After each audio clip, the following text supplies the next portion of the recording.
আর্জেন্টিনাকে নিয়ে আবেগ উচ্ছ্বাস অনেক তো হলো। এবার একটু বাস্তবতায় ফিরি। এই যে ইংল্যান্ডের বিপক্ষে সেমিফাইনাল খেলছে লিওনেল মেসির দল, লিওনেল স্ক্যালোনির দল, সেইখানটাতে আসলে এই আর্জেন্টিনা কি উতরে যেতে পারবে? আমরা নকআউট পর্বের ৩ টা ম্যাচে আর্জেন্টিনাকে যেমন দেখেছি, তাতে ইংল্যান্ডের বিপক্ষে নিঃসন্দেহে অনেক বড় চ্যালেঞ্জ আর্জেন্টিনার সামনে অপেক্ষা করে আছে এবং আমার একটা আশঙ্কার জায়গা হচ্ছে, আশঙ্কার জায়গা নাও হতে পারে। অবভিয়াসলি এই আর্জেন্টিনার সামর্থ্য তো আছেই ইংল্যান্ডকে টপকে যাওয়ার। অবশ্যই সামর্থ্য আছে ফাইনালে স্পেন আসুক বা ফ্রান্স আসুক তাদেরকে হারানোর। অবশ্যই সামর্থ্য আছে তাদের back to back world cup জেতার। কিন্তু গত ৩ টা ম্যাচে নকআউট পর্বে যে আর্জেন্টিনাকে দেখা গেছে, লিওনেল স্ক্যালোনির আর্জেন্টিনা, তাতে আমার মনে হচ্ছে যে কোথাও না কোথাও গিয়ে victim of his own success, নিজের সাফল্যের শিকার না হয়ে যান স্ক্যালোনি তার ওই ট্যাকটিক্যাল পয়েন্ট অফ ভিউ থেকে। সুইজারল্যান্ডের বিপক্ষে এই ম্যাচটাতেও Argentina to some extent lucky ছিল, অবভিয়াসলি সেই রেড কার্ডের কারণে। এবং সেই রেড কার্ডটা কেন 100% যৌক্তিক, আমি ওইটা নিয়ে একটা বিস্তারিত আলোচনা করেছি। এবং ওইটা যে পুরো ম্যাচের মোমেন্টামটা চেঞ্জ করে দিয়েছে, ক্রিকেটের মতো ফুটবলের টার্নিং পয়েন্ট যেটা, এটার সঙ্গে কার কোনো দ্বিমতের সুযোগই নেই। কিন্তু ওভারঅল আর্জেন্টিনা যেই ম্যাচটা খেলেছে সেইটা এই ওয়ার্ল্ড কাপে প্রবাবলি আর্জেন্টিনার সবচেয়ে poor match. Tactical point of view থেকেও সবচেয়ে পুয়ার ম্যাচ, এক্সিকিউশনের জায়গা থেকেও সবচেয়ে পুয়ার ম্যাচ। এবং যদি ওই লাল কার্ডটা না হতো, তাহলে আর্জেন্টিনার জন্য সুইস বাধা টপকে যাওয়াটা আরও অনেক ভীষণ কষ্টকর হতো। কেন আমি এই কথাগুলো বলছি? দেখেন, এই আর্জেন্টিনার সবচেয়ে বড় শক্তির জায়গা কি? Lionel Messi. এখনো Lionel Messi, still Lionel Messi, ৩৯ বছর বয়সে লিওনেল মেসি। এখনো তিনি ডিফারেন্সটা মেক করে দিচ্ছেন এবং সেইটা যে কোনো বিচ্ছিন্ন ঘটনা, এইটা যে ওই ফেলে আসা অতীতের একটুখানি গ্লিমস তিনি দেখাচ্ছেন তা না। ম্যাচের পর ম্যাচ একই কাজ মেসি করে যাচ্ছেন। মেসি এই ওয়ার্ল্ড কাপের ধরেন প্রথম ২ টা ম্যাচে আর্জেন্টিনা ৫ গোল দিয়েছে, সবগুলোই মেসি করেছেন। তখন মনে হচ্ছিল যে মেসি একাই কি গোল দেবেন নাকি? আবার ধরেন প্রথম ৪ টা ম্যাচে মেসির কোনো অ্যাসিস্ট ছিল না, যে মেসি কি অ্যাসিস্ট করতে পারবেন না নাকি? শুধু গোল দেওয়াই কাজ। এখন মেসি গোলের পাশাপাশি অ্যাসিস্টও এসেছেন এবং সেই ডিফারেন্সটা মেক করে দিচ্ছেন তিনি। দেখেন সুইজারল্যান্ডের বিপক্ষে এই ম্যাচটাতেও এন্ড অফ দ্য ডে গিয়ে ওই যে ডিসাইসিভ যে জায়গাগুলোতে, সেইখানেও মেসি কি প্রবলভাবেই আছেন। প্রথমত কর্নারটা থেকেই, তার কর্নার থেকেই গোলটা হয়েছে, সেইখানে তারও আরও একটা অ্যাসিস্ট।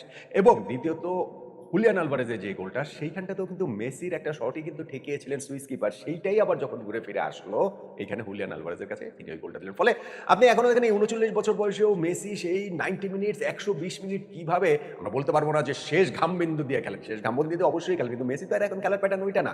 মেসি এখন মাঠে পাগলের মতো দৌড়ান না। তার ওই খেলার ধরনটা চেঞ্জ হয়ে গেছে, এনার্জিটা অনেক বেশি রিজার্ভ করে তিনি আসলে খেলেন এবং সেইটা তিনি নট নেসেসারিলি 90 মিনিট, সেটা 120 মিনিটসে গেলেও যে সেটা করতে মেসি সক্ষম, সেটা আমরা দেখেছি কাবো ভার্দের বিপক্ষে রাউন্ড অফ 32 ম্যাচে, সেটা আমরা দেখলাম সুইজারল্যান্ডের বিপক্ষে এই ম্যাচটা। তো সেই সব জায়গাতেও ম্যাচ ডিসাইড করে দেওয়ার ক্ষেত্রে সেই মেসির রোলটা খুবই প্রমিনেন্ট। ফলে এই সুইজারল্যান্ডের বিপক্ষে ম্যাচটাতে ওয়ার্ল্ড কাপে প্রথমবারের মতো মেসি গোল পাননি এই ওয়ার্ল্ড কাপে। তা সত্ত্বেও আর্জেন্টিনার টালিসমান, আর্জেন্টিনার মূল প্লেয়ার এখনো সেই মেসি, লিওনেল মেসি। এইটা নিঃসন্দেহে স্ক্যালোনির জন্য একটা বিরাট বড় প্রাপ্তি এবং এইটা নিঃসন্দেহে ইংল্যান্ডের জন্য বিরাট বড় একটা হুমকি এবং এটা নিঃসন্দেহে ইংল্যান্ডের বিপক্ষে আর্জেন্টিনাকে অনেক বেশি কনফিডেন্স দেবে। আর্জেন্টিনার আরও একটা বড় যে জায়গা, সেটা হচ্ছে হুলিয়ান আলভারেজ। দেখেন, হুলিয়ান আলভারেজ এই ম্যাচে যে গোলটা করেছেন সেইটাই আর্জেন্টিনাকে সেমিফাইনালে তুলে দিয়েছে। লাস্টে তো লাউতারো মার্টিনেজের ওই গোলটা ব্যবধান কেবলমাত্র বাড়িয়েছে, কিন্তু হুলিয়ান আলভারেজের গোল, যারা নট আউট ওমান দেখেন তারা এটা নিশ্চিতভাবেই জানেন যে আমি বেশ কয়েকটা, একটা না দুইটা না, আমি বেশ কয়েকটা ভিডিওতে বলেছি যে আর্জেন্টিনাকে যদি বিশ্ব চ্যাম্পিয়ন হতে হয় তাহলে হুলিয়ান আলভারেজকে হুলিয়ান আলভারেজের মতো খেলতে হবে, তার জায়গায় তার আসতে হবে। এইটা আর্জেন্টিনা মাস্ট, মাস্ট, এখানে কোনো এটা নন নেগোশিয়েবল, এর মাঝামাঝি কিছু নাই। সেইটা আর্জেন্টিনার খেলা, তাদের অ্যাটাকে প্যাটার্ন তৈরি করা, অ্যাটাকিং থার্ডে অনেক বেশি হচ্ছে ওইখানে ওই মোবিলিটি, তার লিওনেল মেসিকে কাভার করা, রান দিয়ে সবকিছু মিলে হুলিয়ান আলভারেজ এই টিমটাতে আসলে আমি বলবো যে মেসির পরই সবচেয়ে গুরুত্বপূর্ণ। অ্যাটাকিং এ তো অবশ্যই, এটা নিয়ে কোনো ডাউটের জায়গা নেই। ফলে আমি অনেকগুলো আলোচনাতে বলেছি যে আর্জেন্টিনাকে বিশ্ব চ্যাম্পিয়ন হতে হলে হুলিয়ান আলভারেজকে হুলিয়ান আলভারেজের মতো হতে হবে। এখন আমি বলবো না যে তিনি তার 100% এসেছেন, এখনো বলবো না যে তার সেই শার্পনেসের পুরোপুরি জায়গায় তিনি চলে এসেছেন, কিন্তু ভাই যে গোলটা করেছেন, ও বয়, মানে এইটা তো হচ্ছে গিয়ে মিউজিয়ামে রেখে দেওয়ার মতো গোল। যেই গোলটা হুলিয়ান আলভারেজ করেছেন এইরকম ম্যাচে, এরকম ম্যাগনিচিউডের একটা ম্যাচে, এইরকম মোমেন্টে, এক্সট্রা টাইমের সেকেন্ড হাফে গিয়ে, এটা জিনিয়াস ছাড়া ভাই সম্ভব না। আর এইটা যে হুলিয়ান আলভারেজ এটা হয়ে গেছে বিষয়টা তা না, এইটাই হুলিয়ান আলভারেজ এবং এই হুলিয়ান আলভারেজকে আর্জেন্টিনা চায় সেমিফাইনাল, ফাইনাল, গোয়িং ফরওয়ার্ড। এই দুইটা ম্যাচও এই আলভারেজকেই আর্জেন্টিনা খুব করেছে এবং এটা আর্জেন্টিনার জন্য নিঃসন্দেহে একটা বিরাট বড় প্লাস পয়েন্টের জায়গা। কিন্তু আমি ট্যাকটিক্যাল যে জায়গার কথা বলছিলাম, লিওনেল স্ক্যালোনি তিনি কি victim of his own success হতে পারেন কিনা, নিজের সাফল্যের শিকারী হয়ে যেতে পারেন কিনা। স্ক্যালোনির এটা আমি কেন বলছি, জানেন স্ক্যালোনি একটা জিনিস দেখবেন যে তিনি আর্জেন্টিনার হয়ে যে 100 বেশি ম্যাচ তিনি চার্জে ছিলেন, বেশিরভাগ ম্যাচে এই ম্যাচটাতেই শুধু ব্যাক টু ব্যাক তিনি একই 11 নিয়ে খেলালেন। এটা বোধহয় তৃতীয় বা চতুর্থবার এরকম তিনি খেলেছেন। মোটামুটি তিনি প্রতি ম্যাচে 11 চেঞ্জ করেন। মোটামুটি তিনি স্ট্র্যাটেজিক পয়েন্ট অফ ভিউ থেকেও ট্যাকটিক্যাল চেঞ্জও তিনি রেগুলার করেন। আর্জেন্টিনা যেমন এই ওয়ার্ল্ড কাপে 4-3 তে খেলা শুরু করে এখন কিন্তু 4-4-2 তে চলে গেছে। 4 জন সেন্ট্রাল মিডফিল্ডার নিয়ে আর্জেন্টিনা খেলাচ্ছে। এখন এই 4 জন সেন্ট্রাল মিডফিল্ডার নিয়ে যখন আপনি ইংল্যান্ডের বিপক্ষে খেলবেন, যেই দলটাতে ডেকলান রাইস এবং এলিয়ট অ্যান্ডারসনের মতো 2 জন এলিট মিডফিল্ডার রয়েছেন, এলিট লেভেলের মিডফিল্ডার, সুপার সেন্ট্রাল মিডফিল্ডার, এবং আপনি যদি এখনকার ওয়ার্ল্ড ফুটবলের কথা বলেন, আপনি টপ 5 এর মধ্যে এই 2 জনের একজনকে রাখতেই হবে। আমার ধারণা টপ 10 এর মধ্যে এই 2 জনকেই রাখতে হবে। এই এলিয়ট অ্যান্ডারসন, ডেকলান রাইস। ফলে আর্জেন্টিনা এই যে স্ক্যালোনির যে স্ট্র্যাটেজি, যে তিনি হচ্ছে গিয়ে মিডল অফ দ্য পার্কে তিনি হচ্ছে গিয়ে ওভারলোড করেন এবং সেই জায়গাটা দিয়ে টাইট স্পেসে তার এই ভেরি টেকনিক্যালি গিফটেড যে মিডফিল্ডার রয়েছেন তারা যে অ্যাটাকটা ইনিশিয়েট করেন, ওইটা কি আসলে ইংল্যান্ডের সঙ্গে কার্যকর হবে কিনা, এইটা কিন্তু একটা বিরাট বড় কোয়েশ্চেন মার্ক আছে বলে আমার কাছে মনে হয়। এবং জুড বেলিংহামও রয়েছে, হ্যাঁ এখন আপনি বলতে পারেন ওভারলোড করা যায়, ইংল্যান্ডে 2 জন আর্জেন্টিনা 4 জন, জুড বেলিংহামও এই জায়গাটাতে হচ্ছে গিয়ে মিডফিল্ডে পিছিয়ে এসে তিনিও ওইখানটাতে সেই সাপোর্টটা দিবেন। আর এটা তো আপনি সবসময় পারবেন না, ইংল্যান্ডের যে ম্যাচে যে তাদের যে উইক, তাদের যে উইংয়ের যে জায়গাটা, সেই জায়গাগুলোকে আপনি নেগোসিয়েট করবেনটা কিভাবে। ফলে আমার মনে হয় যে আর্জেন্টিনা, আমি নট শিওর যে ইংল্যান্ডের বিপক্ষে ম্যাচেও ঠিক 4 জনই মিডফিল্ডার নিয়ে এইভাবে খেলে স্ক্যালোনি আসলে এটা পার পেয়ে যাওয়াটা অত সহজ হবে বলে মনে হয় না। দেখেন আরেকটা আমি একটু খুব ক্লিয়ার একটা এভিডেন্ট আপনার দেখাই। গত ম্যাচটাতে সুইজারল্যান্ডের বিপক্ষে আপনি দেখবেন যে তাদের রাইট ব্যাক নাহুয়েল মলিনা অনেক বেশি তিনি কিন্তু অ্যাটাকে জয়েন করেছেন, অনেক বেশি উপরে উঠেছেন। এমনকি তার গোলকিপার এমিলিয়ানো মার্টিনেজ এখান থেকে ডিরেক্ট শট করছেন মলিনাকে, এই একেবারে সুইজারল্যান্ডের হাফের মাঝ বরাবর পর্যন্ত তিনি এখানটাতে চলে গিয়ে পাস রিসিভ করছেন। এই ঘটনা আমরা দেখেছি একবার দুইবার না, বহুবার আমরা দেখেছি। ফলে ক্লিয়ারলি বোঝা গিয়েছে এটা একটা ট্যাকটিক্যাল ডিসিশন। ঠিক তার আগের ম্যাচটার কথা ভাবুন, মিশরের বিপক্ষে। ওইখানে কিন্তু আর্জেন্টিনার এই রাইট ব্যাক তিনি অনেক পিছিয়ে ছিলেন, লেফট ব্যাক নিকোলাস তাগলিয়াফিকো তিনি বরং অনেক বেশি অ্যাটাকে জয়েন করেছেন। ফলে এই জায়গাটাতে এক ম্যাচ থেকে আরেক ম্যাচে স্ট্র্যাটেজিক চেঞ্জ, প্রতিপক্ষ বিবেচনা, প্রতিপক্ষের শক্তি দুর্বলতা বিবেচনা, সেটা তো স্ক্যালোনি দুর্দান্ত, স্ক্যালোনি সেটা মাস্টার। কিন্তু ইংল্যান্ডের বিপক্ষে ম্যাচে তিনি আসলে এই জায়গাটাতে কিভাবে খেলাবেন, কারণ ইংল্যান্ড অনেক বেশি উইক ইউজ করে, তাদের ওই দুই সাইড দুই উইক, ইনফ্যাক্ট তাদের স্পেশালি লেফট সাইড থেকেও যদি হচ্ছে নেকো রইলে উপরে ওঠে, তখন কিন্তু আর্জেন্টিনার জন্য সেটা সামাল দেওয়াটা অনেক বেশি কঠিন হয়ে যাবে বলে আমার কাছে মনে হয়। সুইজারল্যান্ডের বিপক্ষে আরেকটা জিনিস আমার কাছে মনে হয়েছে, যে আমি জানি না অবভিয়াসলি এটা ট্যাকটিক্যাল রিজন, কিন্তু সেটা কি আসলে কতটা কার্যকর হয়েছে, আর্জেন্টিনা লং বল স্ট্র্যাটেজিতে খেলেছে। এখন আর্জেন্টিনার খেলার ধরন আমরা জানি কি, পাস দিবে, পাস দিবে, পাস দিবে, পাস দিবে, ধীরে সুস্থে করতে করতে হঠাৎ 2-3টা কুইক পাসের মাধ্যমে তারা হচ্ছে গিয়ে প্রতিপক্ষের ডিফেন্স ওপেন করে দেওয়ার চেষ্টা করে। কিন্তু এই ম্যাচটাতে আমি স্ট্যাটও দেখছিলাম 7.4% না 7.8% বল আর্জেন্টিনা পাস দিয়েছে হচ্ছে গিয়ে লং বলের মাধ্যমে। সো এটা কিন্তু আর্জেন্টিনা না, এই পার্সেন্টেজটা এই ওয়ার্ল্ড কাপে একেবারে হাইয়েস্ট। এখন আপনি সুইজারল্যান্ডের মতো দলের বিপক্ষে যখন আপনি এই লং বল স্ট্র্যাটেজিতে খেলবেন, এটা কিন্তু কোয়েশ্চেনেবল, এটা যে আসলে ঠিক কতটা কার্যকর হয়, কার্যকর তো হয় নাই, ম্যাচের মধ্যে তো আমরা দেখেছি।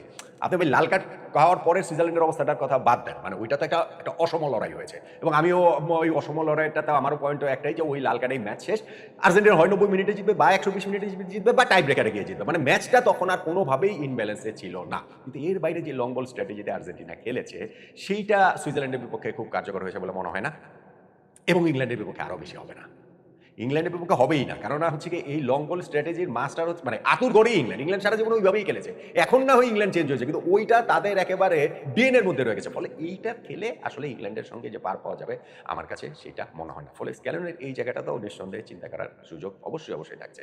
একটা বড় জায়গা আমার কাছে যেটা মনে হয় সেটা হচ্ছে গিয়ে প্রপার এলিট ইউরোপিয়ান টিমের এগেনস্টে আর্জেন্টিনা লাস্ট ওয়ার্ল্ড কাপের পরে প্রথম খেলতে নামছে ইংল্যান্ডের বিপক্ষে। আর্জেন্টিনার পার্টটা যদি লেটস সে স্পেনের মতো হতো, যেইখানে স্পেন রাউন্ড অফ 16-এ পর্তুগালের মুখোমুখি হয়েছে, কোয়ার্টার ফাইনালে তারা বেলজিয়ামের মুখোমুখি হয়েছে, দুইটা এলিট ইউরোপিয়ান টিমের মুখোমুখি হয়েছে, তাহলে কিন্তু আর্জেন্টিনার জন্য কাজটা আরো অনেক বেশি কঠিন হতো। এখন দেখেন আর্জেন্টিনার তুলনামূলক সহজ হয়েছে, কারণ গত ওয়ার্ল্ড কাপের পর থেকে আর্জেন্টিনা একটা ইউরোপিয়ান টিমের এগেন্স্টে খেলে নাই, আনটিল এই বিশ্বকাপ শুরুর আগের প্র্যাকটিস ম্যাচটাতে আইসল্যান্ডের বিপক্ষে তারা খেলেছে, যে আইসল্যান্ড ওয়ার্ল্ড কাপে কোয়ালিফাই করতে পারেনি। ওয়ার্ল্ড কাপে এসে তারা দুইটা ম্যাচ খেলেছে, অস্ট্রেলিয়ার বিপক্ষে গ্রুপ পর্বে এবং এই যে সুইজারল্যান্ডের বিপক্ষে তারা খেলো। এখন একদিক থেকে সুবিধা যে আর্জেন্টিনা ইউরোপিয়ান টিমের এগেন্স্টে রিদমটাও তারা আস্তে আস্তে তুলনামূলক সহজ থেকে কঠিন দলের দিকে যাচ্ছে, এটা আর্জেন্টিনাকে হেল্প করছে। কিন্তু ইংল্যান্ডের বিপক্ষে খেলা মানে একেবারে ডিফারেন্ট বল গেম। ফলে ওই জায়গাটাতে আর্জেন্টিনা আসলে স্ট্রাগল করতে পারে, আর্জেন্টিনার সেই স্ট্রাগল করার আশঙ্কার জায়গাটা আসলে রয়েছে। আরেকটা যে জায়গা সেটা হচ্ছে গিয়ে টায়ার্ডনেস। ভাই আর্জেন্টিনার এই দলটা মোটামুটি গত বিশ্বকাপেরই দল। এই দলটা খুব বেশি হচ্ছে গিয়ে ফ্রেশন আপ করা হয়েছে বিষয়টাকে আমরা সেভাবে বলতে পারব না। গত ওয়ার্ল্ড কাপে ১৭ জন রয়েছেন। 11 এর কথা বললেও মোটামুটি ৯-১০ জন তো গত ওয়ার্ল্ড কাপের সেই 11 ই খেলছেন। অ্যাপার্ট ফ্রম ডি মারিয়া আসলে পুরো ওয়ার্ল্ড কাপের স্কোয়াডটাই, ওয়ার্ল্ড কাপ টিমটাই আর্জেন্টিনা খেলাচ্ছে। সেই আর্জেন্টিনা গত ৩ টা নকআউট ম্যাচটা কিরকম মানে হচ্ছে গিয়ে শুধু ফিজিক্যালি নেওয়া না, মেন্টালিও তাদের কাছ থেকে নিয়েছে। আপনি দেখেন যে কাবো ভের্দের বিপক্ষে তারা 90 মিনিটসে জিততে পারেনি, এক্সট্রা টাইমে গিয়ে জিতেছে। মিশরের বিপক্ষে তারা ৭৯ মিনিট পর্যন্ত ২-০ তে পিছিয়ে থেকে তারপরে গিয়ে তারা 90 মিনিটসের মধ্যেই মানে নির্ধারিত সময়ই তারা জিতেছে ওই ১৩ মিনিটের ম্যাচে গিয়ে। এবং এই সুইজারল্যান্ডের বিপক্ষে তারা ১০ জনের সুইসদের শেষ ২০-২৫ মিনিট পাওয়া সত্ত্বেও উইনিং গোল আদায় করতে পারেনি, তারা এক্সট্রা টাইমে গিয়ে জিততে হয়েছে। ফলে এই পরপর ৩ টাই এরকম ফিক্সচার পেরিয়ে আসা, যেই ৩ টা ফিক্সচার আর্জেন্টিনার জন্য ভেরি ইজি হওয়ার কথা ছিল, ওয়াক ইন দ্য পার্ক হওয়ার কথা ছিল, সেই আর্জেন্টিনা যখন এইভাবে তাদের উতরাতে হয়েছে, ইংল্যান্ডের বিপক্ষে ম্যাচে তাদের ওই fatigue, mental fatigue, physical fatigue, tiredness, এইটা আসলে একটা গুরুত্বপূর্ণ জায়গা হয়ে যেতে পারে বলে আমার কাছে মনে হয়। ইংল্যান্ডেরও এটা হয়েছে। মানে ইংল্যান্ডও যে নকআউট পর্বের ম্যাচগুলো তারা খুব সহজে পার পেয়েছে বিষয়টা তো তা নয়। ইংল্যান্ডও এই জায়গাটাতে তারা কঙ্গোর বিপক্ষে পিছিয়ে থেকে তাদের জিততে হয়েছে। মেক্সিকোর বিপক্ষে ম্যাচটাও তারা আসলে খুবই কষ্ট করে জিতে হয়েছে এবং সেই ম্যাচটাও হচ্ছে গিয়ে ফিজিক্যালি মেন্টালি অনেক কিছু নেওয়ার মতো। আর এই লাস্ট যে ম্যাচটা কোয়ার্টার ফাইনাল ম্যাচটা, সেই ম্যাচটাতেও কিন্তু ইংল্যান্ডকে জিততে হয়েছে, সেইটাও এক্সট্রা টাইমে গিয়ে। ফলে ইংল্যান্ডের জন্য এই মানে ইংল্যান্ডও যে এই কাজটা যে তারাও যে আসলে খুব ভালো জায়গায় থাকবে তা না। কিন্তু আপনি যখন আর্জেন্টিনা স্কোয়াড ইংল্যান্ড স্কোয়াড তুলনা করবেন, আর্জেন্টিনা স্কোয়াডের এভারেজ এইজের সঙ্গে তুলনা করবেন, সেই জায়গাটা থেকে আমার মনে হয় যে আর্জেন্টিনার ওই ফ্যাটিকের জায়গাটা আরো একটু বেশি থাকবে। এইটার সঙ্গে আসলে স্ক্যালোনিকে ডিল করতে হবে। Having said all those things, এই আর্জেন্টিনা বিশ্বকাপ জিততে পারে। অবভিয়াসলি তারা এই বিশ্বকাপ জিততে পারে। অবভিয়াসলি তারা ইংল্যান্ডকে হারাতে পারে। ফাইনালে ফ্রান্স বা স্পেনকে তারা হারাতে পারে।